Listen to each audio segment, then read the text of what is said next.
오늘 읽었던 우리 시편 22편 1절부터 11절까지 말씀을 통해서 버림받은 주님이라고 하는 제목으로 하나님 말씀을 전하겠습니다. 오늘은 종려주일입니다. 종려주일이란 말은 예수님께서 십자가를 지시기 전에 그 전주에 나귀를 타고 예루살렘으로 들어갈 때 많은 사람들이 종려나무 가지, 야자나무 가지죠. 그 가지를 들고 예수님을 환영했기 때문에 그걸 종려주일이라고 부릅니다. 그리스도인들에게는 특별한 날이에요. 예수님께서 예루살렘으로 들어가서 십자가를 지시는 그런 과정이 들어있기 때문이죠. 요맘때를 우리가 보통 경우 사순절 기간이라고 부릅니다. 그런데 제가 한 두 번 정도 더 이전에도 말씀을 드렸었는데요. 1999년도에 예장 합동이랑 고신, 합신 이런 보수적인 교회에서는 사순절을 지키지 않기로 하고 사순절이라는 용어도 교회가 쓰지 않기로 했습니다. 그 이유는 일단은 사순절이라는 용어가 성경에 없습니다. 그리고 이 사순절이란 말이 가톨릭의 절기에 맞춰서 인위적으로 만들어 놓은 거기 때문에 그래요. 또 한 가지는 이 사순절이라는 절기를 통해서 가톨릭에서 원래 사람들이 그때 당신이 고생하고 금식하고 그러면 당신에겐 특별한 하나님의 은혜가 임한다는 식으로 가톨릭의 공로주의색을 만들어 놓은 거 있었거든요. 그래서 그것에 영향이 남을 수 있다고 생각해서 좀 경건을 추구하는 교회들이 사순절을 지키지 않기로 그렇게 결의를 한 겁니다. 그러나 또 그와는 반대로 천주교회나 예장통합, 감리교, 기장 등의 교단에서는 여전히 사순절을 지키는 게 옳다 이렇게 주장하시는 분들이 계세요. 그분들은 이게 비록 가톨릭에서 만든 거는 맞는데 그래도 의미를 새기는 게 좋지 않느냐. 그래서 그분들은 그렇게 그걸 여전히 지키는 게 좋다고 말씀하시거든요. 그래서 여러분들이 섬겼던 교회 중에도 이거를 지키는 교회가 있고 어떤 분들은 안 지키는 교회에서 신앙생활 하신 분도 계실 거예요. 그렇지만 저희 교회는 보편적인 한국의 보수 교회들이 가지고 있는 전통을 따라서 사순절을 지키지도 않고 그 용어도 쓰지는 않습니다. 그리고 우리가 그날 특별히 기념하지는 않습니다. 그렇다고 해가지고 그거 지키는 분들을 정죄하거나 그런 건 아니에요. 교회가 이때 지키는 절기는 종려주일, 고난주일, 부활절 요 정도가 아주 오래전부터 초대교회부터 교회가 지켰던 전통이고 또 성경에 나와 있는 절기도 하거든요. 여러분도 그 부분에 대해서는 조금 더 한번 고민하시면서 생각해 보시는 것도 필요하지 않을까 싶습니다. 예수님께서 십자가에서 하신 말씀 7가지 말씀이 있거든요. 그걸 우리가 보통 가상칠언이라고 합니다. 십자가 위에서 하신 7가지 말씀이라는 뜻입니다. 그런데 그것 중에서 성도들에게 가장 잘 알려진 성경 말씀은 어떤 거냐면 엘리 엘리 라마 사박다니, 히브리어로 된 말인데요. 나의 하나님 어찌하여 나를 버리셨나이까. 그 말씀이 성도들에게 잘 알려진 말씀 중에 한 가지입니다. 예수님께서 하나님 앞에 버림을 받았다는 말씀이거든요. 나의 하나님 어찌하여 나를 버리셨나이까. 그 말은 하나님이 자기를 버렸다는 뜻이잖아요. 왜 예수님께서 하나님 앞에 버림을 받으실 수 있을까? 그리고 그 버림받은 상황이 얼마나 고통스러우면 예수님께서는 그 조용하시고 빌라도에게 그렇게 고문을 당하시고 매를 맞을 때도 일절 입을 열지 않으셨던 그분이 왜 그 십자가 위에서 하나님을 향해서 소리 지르기를 내 하나님 어찌하여 나를 버리셨나이까 이렇게 절규를 했을까? 얼마나 힘들었을까? 예수님의 사역 중에 가장 힘든 시점이 아니었을까? 그런 생각을 저희들이 해보게 됩니다. 그런데 우리가 이해가 되지 않는 부분이 있어요. 예수님은 하나님과 본질이 같으신 분이고 또 예수님과 사랑 안에서 항상 하나로 연결되어 계시고 또 늘 소통하시는 분이시고 그런데 어떻게 예수님과 하나님이 갈라설 수 있어서 하나님이 자기를 버렸다고 할 수 있는 것인가? 그게 우리가 이해가 안 되는 부분 중에 하나잖아요. 또 설령 하나님께서 예수님을 버리시는 일이 있다 하더라도 그걸 우리가 어떻게 이해할 수 있을 것인가? 우리 인간이 부분적으로라도 그 부분을 이해를 할 수 있어야지 버린다, 거리를 두었다 이런 걸 이해할 수 있을 텐데 그걸 어떻게 우리가 이해할 수 있는가 하는 건데요. 그게 저는 오늘 본문에서 답이 있다고 생각을 해요. 오늘 본문의 이 말씀을 예수님께서 십자가상에서 인용하시거든요. 저는 우리 1절만 주로 얘기했지만 이 시편 22편에 보면 여러 가지 말씀을 예수님께서 하신 것들이 십자가상에서 그대로 이루어지게 돼요. 이게 우리가 보통 이런 시를 메시아 시편이라고 부르거든요. 메시아 시편이라 해서 다윗이 기도 가운데 하나님 앞에 드렸던 그런 시편이지만 예수 그리스도께서 향후 하실 일들에 대한 내용들이 거기 동시에 들어있는 거예요. 성령 가운데서 그가 고통 중에 기도했던 내용이 그리스도의 사건 중에 그대로 인용이 되고, 예수님께서 이걸 인용했다는 얘기는 다윗의 마음과 예수님의 마음이 비슷했다는 거 아니겠어요? 똑같진 않다 할지라도 비슷한 마음 가운데 있었다는 뜻일 거거든요. 그리고 우리가 다윗과 같은 그런 상황에 놓이게 된다 그러면 우리가 부분적으로라도 주님의 마음, 하나님 앞에 버림받았던 주님의 마음을 우리도 이해할 수 있다는 아마 그런 뜻도 될 수 있을 것 같습니다. 그러면 적어도 우리가 그 다윗과 같은 그런 처지에 놓이게 되면 예수님의 마음을 조금이라도 우리가 알 수 있을 것 같아요. 십자가 달리신 예수님의 마음을. 또 이걸 뒤집어서 말씀드리면 우리가 어려운 처지에 놓이게 되면 주님께서 우리의 마음을 아신다는 뜻이잖아요.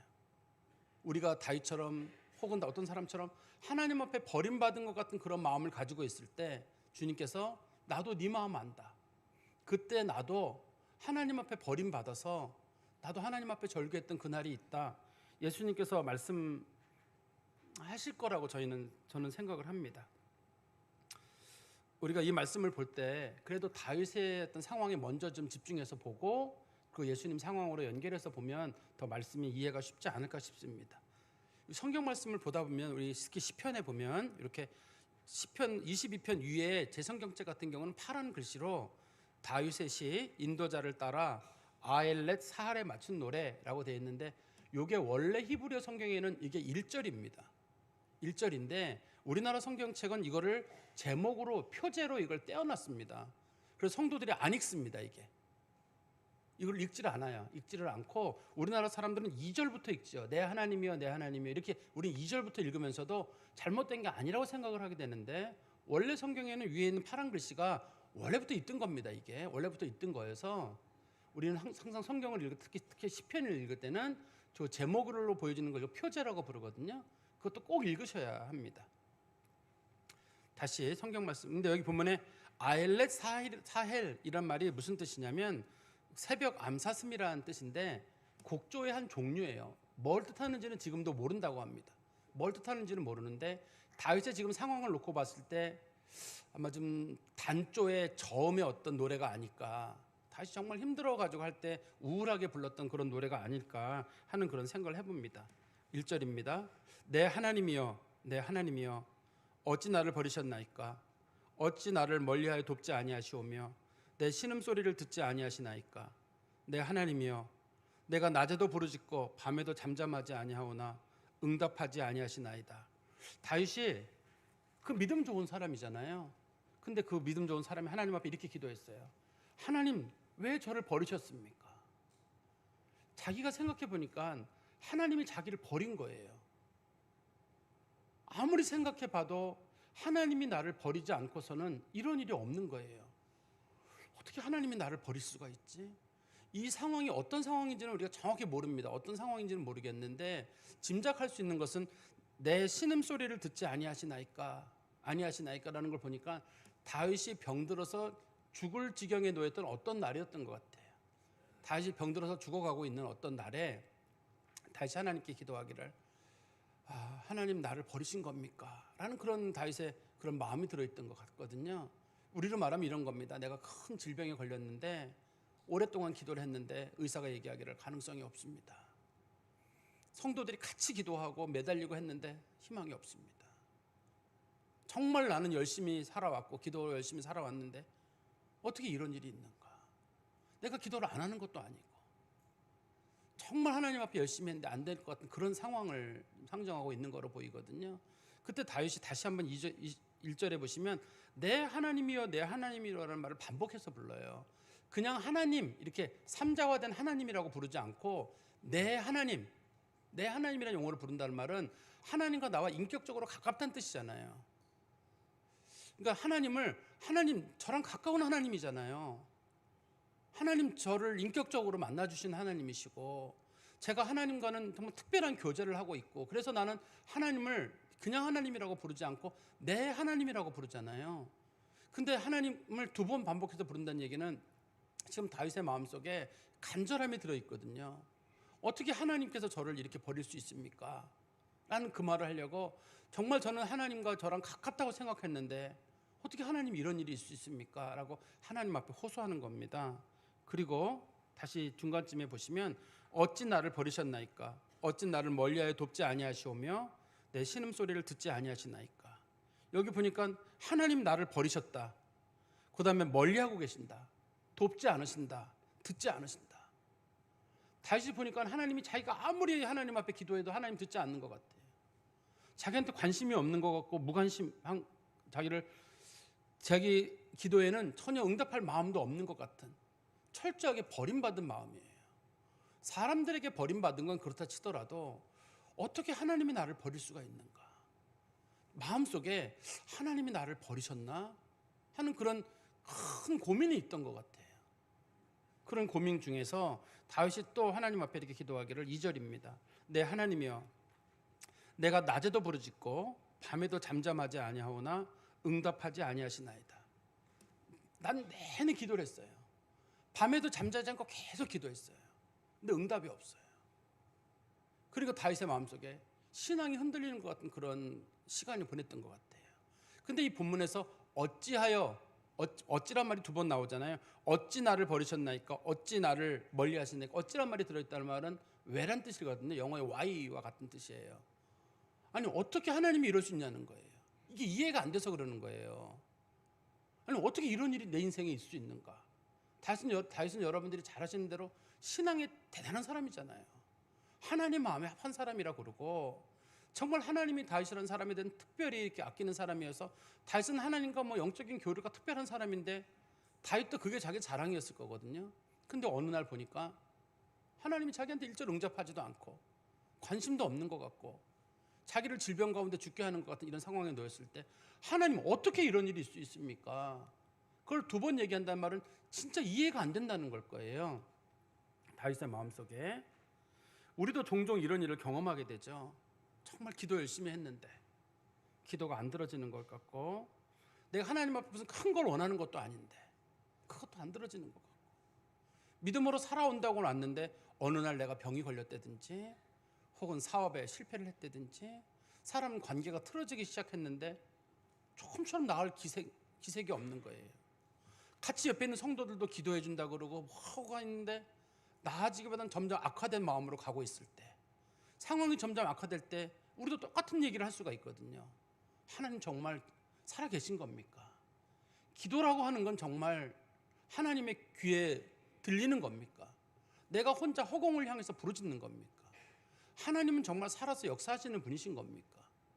나 혼자 이상한 짓 하는 겁니까? 그런 마음을 사람들이 갈 수 있는데 그 이상한 거 아니라고 얘기하고 있거든요. 사람들에겐 그런 날도 있다고 얘기를 하고 있습니다. 그런데 이 어려움을 누구도 겪으셨냐면 예수님도 겪으셨다고 설명하고 있어요. 마태복음 27장 46절에 보면 예수님이 돌아가신 시간이 이제 제9시거든요. 제9시에 예수님 오후 3시에 예수님 돌아가셨는데 제9시쯤 예수께서 크게 소리질러 이르시되 엘리 엘리 라마 사박다니 하시니 이는 곧 나의 하나님 어찌하여 나를 버리셨나이까.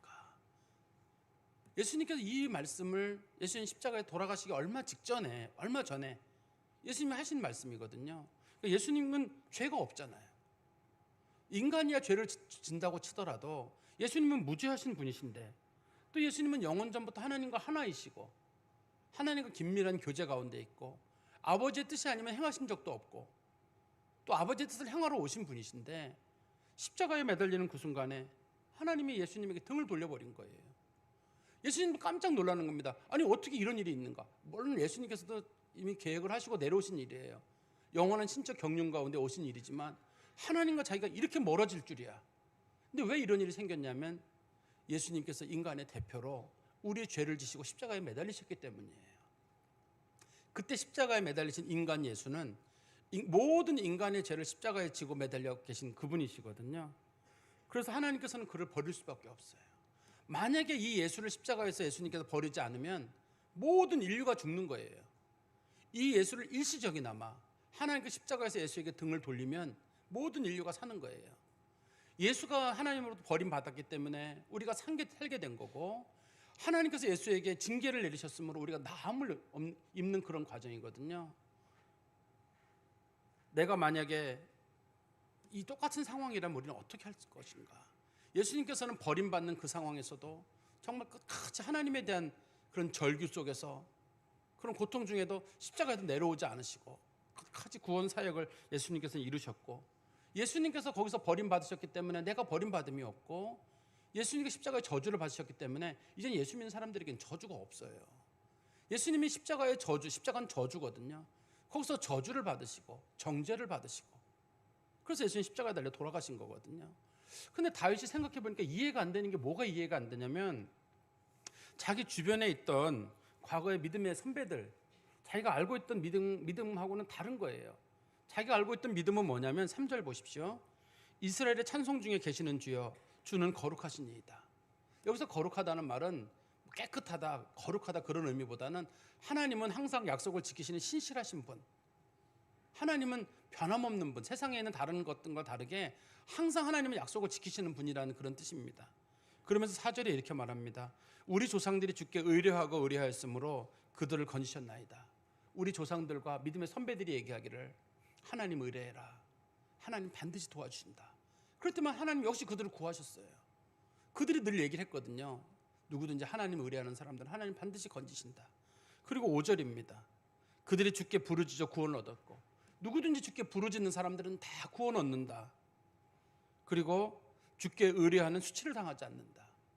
하나님 의지하고 하나님께 모든 거 맡기는 사람들은 절대 수치를 당하지 않고 창피를 당하지 않고 하나님 구원하신다고 말씀하셨는데, 현실은 정반대인 거예요. 자신이 알고 있던, 다윗이라는 사람이 알고 있던 상황과는 전혀 다른 상황으로 가고 있는 거예요. 분명히 자기가 알고 있는 건 기도하면 하나님 들어주시는 거거든요. 원래 부르짖으면 하나님 응답하시는 거고, 우리 선배들이 그렇게 얘기를 했고, 조상들이 그렇게 얘기했고, 부모님들이 그렇게 얘기를 했고, 옆에 있는 성도들이 기도해, 하나님 들어주셔 했는데, 기도했는데 상황이 더 엉망이 되고, 현실적인 상황이 더 꼬이게 되고, 그리고 도리어 하나님이 자기를 버린 것 같은 느낌, 그런 느낌이 들었을 때 다윗이 마음속에 큰 갈등을 느꼈다는 그런 뜻일 겁니다. 예수님께서 우리 때문에 하나님 앞에 버려진 존재가 되고 하나님과 소통이 막혔다는 뜻일 거예요. 그럴 때 다윗이 자기 자신을 돌아보면서 하나님은 도대체 나를 어떻게 보시는 걸까? 또 자기 자신의 처지가 너무 초라해 보이는 거예요. 과거에 믿음 좋았던 사람들과 내가 별로 다른 것 같지 않는데 지금의 내 모습을 보니까 내 자신이 너무 초라해서 다윗이 이렇게 6절에 이렇게 말합니다. 나는 벌레요 사람이 아니라. 하나님께서 나를 사람으로 안 보시는군요. 나를 그저 벌레 하나로 보시는군요. 사람의 비방거리와 백성의 조롱거리니이다. 이 본문에서 말하는 이 벌레라는 말의 뜻이 출애굽기 16장 20절에 보시면 이스라엘 백성들이 만나를 먹게 되는데, 그 만나를 하루 이상 보관하게 되면 만나에 벌레가 낀다고 돼 있어요. 벌레가 썩게 돼 있거든요. 그때 벌레란 말과 여기 벌레란 말이 같은 뜻인데, 우리나라 말로는 구더기예요. 구더기인데, 나는 벌레요 또 사람이 아니란 말은 자기를 주변에 있는 사람들이 볼 때, 아, 다윗은 이미 죽었어. 저 사람은 죽은 거나 마찬가지야. 내가 병이 걸려서 힘들어하고 있는데 사람들이 그래요, 이제 편안히 가십시오. 당신은 죽은 거나 마찬가지입니다. 이런 식으로 얘기하는 똑같은 거예요. 이미 얘기를 해준, 당신 죽은 거나 마찬가지다. 다윗도 자기를 볼 때 나는 벌레요 사람이 아니라 말, 난 살아있는 사람이 아니라 난 이미 죽었나 보다. 그렇지 않고서야 하나님이 어떻게 이렇게 내게 하시는가. 사람들이 자기를 비방하고 자기를 조롱하고, 그리고 7절입니다. 나를 보는 자는 다 나를 비웃으며 입술을 비축거리고 머리를 흔들며 말하되. 이거 옛날에 사람들이 조롱할 때 하는 제스처거든요. 그가 8절입니다. 여호와께 의뢰하니 의탁하니 구원하실 걸, 그를 기뻐하시니 건지실 걸 하나이다. 이거 다윗의 믿음에 대한 조롱이에요. 믿음에 대한 조롱이라는 건 다윗이 건강할 때 그랬거든요. 하나님 살아계셔. 늘 말씀했는데 사람들이 살아계신 하나님이 개코나 살아있어? 하나님이 살아계시면 네가 어떻게 그 모양이야? 이렇게 얘기를 하는 거예요. 그리고 하나님 반드시 도우신다. 하나님 돕기는 뭘 도와? 도우면 하나님이 너를 그 상황에 두겠느냐? 하나님이 건지신다. 하나님이 기뻐하는 사람 하나님 건지신다 했는데 너는 하나님이 기뻐하지 않는가 보지? 하나님이 너를 싫어하니까 너를 안 건지시나 보지? 그러니까 결과적으로 네 신앙이 다 가짜고 너는 인간 자체가 문제가 많은 사람이야. 그러니까 하나님이 안 돕지. 그러면서 사람들이 다윗을 놀렸다는 얘기예요. 다윗 믿음 좋은 사람이에요. 근데 주변에 있는 사람들이 믿음, 뭐 신앙, 하나님, 구원, 아이고 입만 열면 맨날 뭐 신앙이 어쩌고 하나님이 어쩌고 했는데, 아이고 참 그냥 이게 믿음이 끝이냐라는 식으로 이제 다윗을 사람들이 조롱했는데, 이거 참 견디기 힘든 상황이었을 거예요. 그런데 이 고난을 누구도 겪으셨냐면 예수님도 겪으셨습니다. 우리 마태복음 27장 39절에서 44절에 보십시오. 마태복음 27장 39절에서 44절에 보시면 거기에 이제 세 부류의 사람들이 나오는데요. 첫 번째는 지나가는 자들은 자기 머리를 흔들며 예수를 모욕하여 이르되 성전을 헐고 사거리에 짓는 자여, 내가 만일 하나님의 아들이거든 자기를 구원하고 십자가에서 내려오라. 네가 하나님의 아들이야? 내려와 봐봐 한번 십자가에서. 네가 하나님의 아들이라고 계속 얘기를 하고 그랬는데 3년 반 동안 얘기했는데 한번 십자가에 내려와 보라라고 얘기를 하고, 또 41절입니다. 그와 같이 대제사장들도 서기관들과 장로들과 함께 희롱하여 이르되 그가 남은 구원하였을 때 자기는 구원할 수 없소다. 그가 이스라엘의 왕이로다. 지금 십자가에서 내려올지어다. 그리하면 우리가 믿겠노라. 네가 남을 구원하러 왔다고 했는데 왜 너는 구원 못하느냐. 자기나 먼저 구원해보지. 네가 이스라엘의 왕이라면 십자가에서 한번 내려와 봐라. 그럼 우리가 믿을게. 이런 식으로 사람들이 예수님을 조롱하는 일이 있었거든요. 그리고 뒤에 다시 말씀해 보시면 43절입니다. 그가 하나님을 신뢰하니 하나님이 원하시면 이제 그를 구원하실지라. 그의 말이 나는 하나님의 아들이라 하였도다 하며 함께 십자가에 못 박힌 강도들도 이와 같이 욕하더라. 옆에 있는 강도들마저도 얘기하기를 당신이 하나님의 아들이라 그러면 우리도 한번 구해봐라. 똑같이 매달려가지고 구원도 못하면서 죄인으로 죽으면서 당신이 무슨 하나님의 아들이라는 식으로 얘기를 하냐는 거예요. 이럴 때 예수님께서 정말 자신의 존재가 완전히 무시되는 거잖아요. 사람들이 예수님을 조롱하냐. 다윗이라는 인물을 넘어서서 예수님에 대해서 당신이 하나님의 아들이냐? 증거를 보여라. 어떻게 하나님의 아들이 십자가에 매달릴 수 있느냐. 당신은 하나님께 모든 걸 의탁한다고 했는데 당신이 의탁한 모습이 이게 뭐냐 결과적으로. 난 당신이 지금이라도 내려온다 그러면 믿겠다. 근데 예수님은 내려올 수가 없어요. 거기서 예수님 매달려 있어야 되거든요. 우리 죄를 대신해서 거기 매달려야 되고, 예수가 매달림으로 우리가 십자가를 매달리지 않는 거고, 이제 예수가 정죄를 당함으로 우리가 정죄를 당하지 않고, 예수가 하나님께 버림받음으로 우리가 하나님과 화평하는 관계가 돼야 되기 때문에 예수님은 인류의 대표로서 거기 매달려서 있어야 되는 거예요. 6시간 동안 십자가에 매달려가지고 고통스러운 시간을 예수님 보내시는데, 그때 사람들의 얘기, 첫 번째는 하나님과의 관계가 끊어져 있는 거, 두 번째는 사람들의 수많은 조롱들, 예수님께서는 그걸 다 견뎌내셨거든요. 우리 성경 말씀 다시 9절 말씀에 가보시면 다윗이 이런 어려운 상황 가운데도 결과적으로 난 그래도 끝까지 하나님 붙잡을 거야. 외적인 상황도 좋지 않고 내적인 상황도 좋지 않지만 난 하나님 끝까지 붙잡을 거라고 다윗이 이렇게 신앙적으로 고백합니다. 9절입니다. 오직 주께서 나를 모태에서 나오게 하시고 내 어머니의 젖을 먹을 때 의지하게 하셨나이다. 내가 모태 태어날 때부터 하나님 믿었고 어머니 젖을 먹을 때도 저는 하나님 믿었습니다. 그때도 하나님은 저를 지키셨잖아요. 나는 어렸을 때부터 지켰던 그 믿음 절대 버리지 않겠습니다. 두 번째는 10절입니다. 내가 날 때부터 주께 맡긴 바 되었고 모태에서 나올 때부터 주는 나의 하나님이 되셨나이다. 주께 맡긴 바 되었다는 말의 원래 뜻은 양자가 되었다는 뜻이거든요. 아들이 되었다는 뜻이에요. 주께서 나는 태어날 때부터 하나님의 아들로 불림을 받았습니다. 저는 하나님의 자녀이고 이것은 바뀌지 않습니다. 그리고 내가 하나님을 하나님이라 부르고 아버지라 부르는 것도 바뀌지 않습니다. 우리 시편 2편 7절에 보면 그런 유명한 말씀 있잖아요. 시편 2편 7절입니다. 내가 여호와의 명령을 너희에게 전하노라. 여호와께서 내게 이르시되 너는 내 아들이라 오늘 내가 너를 낳았도다. 이 시편의 이 말씀이 예수님에게 그대로 응해지는 말씀이거든요. 예수님은 태어날 때 하나님의 아들이시고 마지막 순간까지 하나님의 아들이셨거든요. 다윗도 똑같은 일들을 겪고 있었습니다, 당시에. 그리고 우리 시편 22편 11절 마지막 절에 보시면 나를 멀리하지 마옵소서. 멀리한다는 말은 자꾸 하나님이 멀어지게 느껴지는 거예요. 자기를 버린 것 같은 그런 날들이 있는데, 그래서 하나님 앞에 기도하기를 하나님 나 좀 제발 멀리하지 마세요. 환난이 가까우나 도울 자 없나이다. 저 죽을 날이 다 된 것 같은데 아무도 도와줄 사람이 없으니 하나님 저 좀 도와주십시오 하고 믿음으로 매달리는 거예요. 그러니까 믿음이라고 하는 건 느슨하게 믿음은 좋고 말고가 아니라 믿음은 하나님을 붙잡는 강력함이에요. 하나님 저 도와주세요. 믿음이 흔들리는 것 같은 그 순간에도 믿음 흔들리지 않으려고 굉장히 하나님 앞에 매달리는 그 모습입니다. 다윗이 절망의 순간에도 절대 절망하지 않고 하나님 매달리는 모습이 참 귀해요. 우리 성도들도 마찬가지예요. 신앙 버려야 될 만한 상황이 많아요. 하나님이 응답하지 않는 것 같고 내 기도를 듣지 않는 것 같은 날들이 너무너무 많아요. 신앙이 공허하게 보이는 날이 굉장히 많습니다. 그럴 때에도 우리는 하나님의 약속을 믿는 거예요. 그분이 우리를 지금까지 지켜주셨잖아요. 하나님 우리 아버지가 되시고 우리는 하나님의 자녀가 되고, 누구든지 간에 입으로 하나님을 아버지라 예수를 주라 시인하는 사람들은 하나님의 자녀가 된다고 했거든요. 그래서 우리가 하나님의 자녀가 지금 여기까지 왔는데 이거 하나님께서는 귀히 보시거든요. 그러니까 우리도 절대 이 믿음을 흔들리면 안 돼요. 믿음의 생활이라고 하는 건 현실의 문제를 보고 믿는 게 아니라 내가 하나님이란 분의 인격을 믿는 거예요. 분명히 나 도와주신다. 그분 나와 함께 하신다. 그런데 이 상황을 예수님도 똑같이 겪으셨어요. 예수님도 자기가 하나님 앞에 버림받은 것 같은 그 순간에 내 하나님 나의 하나님 어찌 나를 버리셨나이까 라고 기도한 그 다음에 예수님께서 뭐라고 기도하셨냐면 누가복음 23장 46절입니다. 누가복음 23장 46절에서 예수께서 큰 소리로 불러 이르시되 아버지여 내 영혼을 아버지 손에 부탁하나이다 하고 이 말씀을 하신 후에 숨지시니라. 예수님께서는 숨을 거스는 그 순간에도 입을 다문 게 아니라 내 아버지여 내 영혼을 아버지 손에 부탁하나이다.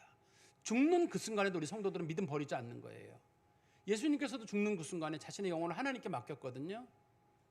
그리고 하나님께서 그를 죽은 자 가운데서 3일 만에 부활하셔서 모든 것들을 회복시켜 주셨고, 그가 이제는 많은 자들에게 복을 주고 은혜를 베풀어 주고 부활의 첫 열매로서 우리 가운데 오신 것입니다.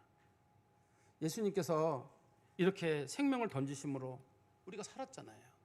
예수님께서 만약에 거기서 힘들어서 내려왔다, 그럼 우리 끝이에요. 예수님께서 거기서 절망 중에 계셨다, 그것도 끝입니다. 예수님과 우리의 차이점이 있다 그러면 예수님은 외로움을 선택하신 거예요. 내가 외로운 자들에서 내가 외로워져야 되겠다. 버림받은 자들에서 내가 버림받아야 되겠다. 고난받은 자들에서 내가 고난을 받아야 되겠다. 그래서 그 모든 고난과 버림받은 것, 저주를 자신의 몸에 다 짊어지신 거예요. 이제 우리에게는 하나님이 우리를 버리는 일은 없어요. 하나님이 우리를 모른다고 하는 일도 없고 우리가 저주받을 일도 있고 정죄받을 일도 없어요. 예수가 다 받으셨어요, 십자가에서. 그리고 그 증거로 예수님께서는 부활하셨습니다. 그래서 자신이 모든 것들을 이루셨다는 걸 산 증거로 우리 가운데 보여주셨습니다. 말씀의 결론을 맺으면 하나님의 아들 예수께서는 인간의 죄를 위해서 사람이 되셨습니다. 물론 그분은 죄가 없습니다.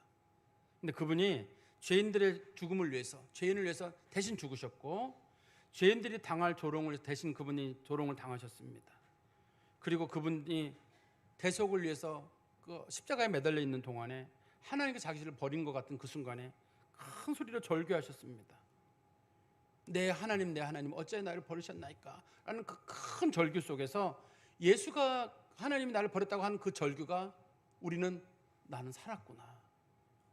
예수가 그 하나님이 버리시는 그 하나님의 저주잖아요. 그거 예수께서 큰 소리를 외치셨다는 말은 예수가 내 저주를 다 가져가셨다는 뜻이거든요. 이제는 내게 하나님과 멀어지는 저주가 없고 이제는 내가 하나님 정죄받는 일도 없다는 것에 대한 공개적 선언인 거예요. 왜냐하면 내 대신 올라가신 예수가 버림받았고 내 대신 올라가신 예수가 정죄를 받았기 때문에 우리는 이제 그로부터 자유로워졌다는 그리스도의 선언입니다. 그리고 예수가 버림을 받음으로 우리는 이제 하나님과 함께 있게 됐습니다. 그리고 예수께서 조롱을 받음으로 우리는 하나님의 사랑을 받는 자들이 되었고, 예수가 저주를 받음으로 우리는 하나님과 화평한 사람이 되었습니다. 우리 이사야서 53장 5절입니다. 이사야 53장 5절에 보시면 그가 찔림은 우리의 허물 때문이요 그가 상함은 우리의 죄악 때문이라. 그가 징계를 받음으로 우리는 평화를 누리고 그가 채찍에 맞음으로 우리는 나음을 받았도다. 이렇게 말씀하고 있거든요. 우리 그리스도인들은 이제 십자가에 매달린 예수를 통해서 우리는 많은 것들이 회복이 됐어요. 저주는 이제 그리스도인들에게, 예수 믿는 자들에게는 결코 정죄함이 없어요. 예수는 십자가에 그냥 매달린 게 아니잖아요. 하나님께서 자기 아들을 십자가에 매달아 놓고 등을 돌릴 만큼 그렇게 했으니까 하나님께서 모질게 굴었던 이유는 그를 죄인의 대표로 죽이시고 그가 구원하고자 하는 백성들을 살리겠다는 하나님의 강한 의지가 그 안에 들어있거든요. 이제 그리스도 안에 있는 사람들을 누구도 갈라낼 수가 없어요. 하나님은 반드시 그 사람 구원하시고 그 사람 천국으로 이끄시고 부활의 날에도 영생으로 반드시 살아나는 은혜가 있습니다. 혹시라도 우리가 질병 가운데서 하나님이 나를 버린 것 같은 날 있잖아요. 하나님 우리 절대 버리시지 않아요. 너무 힘들어서 외로운 날 있잖아요. 하나님 함께 계셔요. 그리고 내 기도가 허공을 치는 그 순간 같을 때도 하나님께서 분명히 들으시고 적당한 때 하나님 분명히 응답하십니다. 그리고 하나님께서 저주받으신 그 예수를 보시면서 우리를 늘 용납해 주세요. 하나님의 눈에는 예수의 피가 항상 있기 때문에 예수의 피를 덧입는 성도들은 하나님 눈에 아름답게 보입니다. 죄진 사람들도 하나님 아름답게 보시거든요. 우리가 항상 예수님의 이름을 의지하고 십자가를 바라보며 주님 앞에 나오기를 주님의 이름으로 소망합니다. 기도하겠습니다. 하나님 아버지, 주님 은혜 감사합니다. 우리 주 예수 그리스도께서 십자가에 달려 돌아가심으로 우리가 산자가 되었고, 주께서 저주를 받으심으로 우리가 주님 앞에 사함을 얻게 되었고, 주께서 하나님과 멀어지심으로 우리가 하나님과 가까운 자가 되었습니다.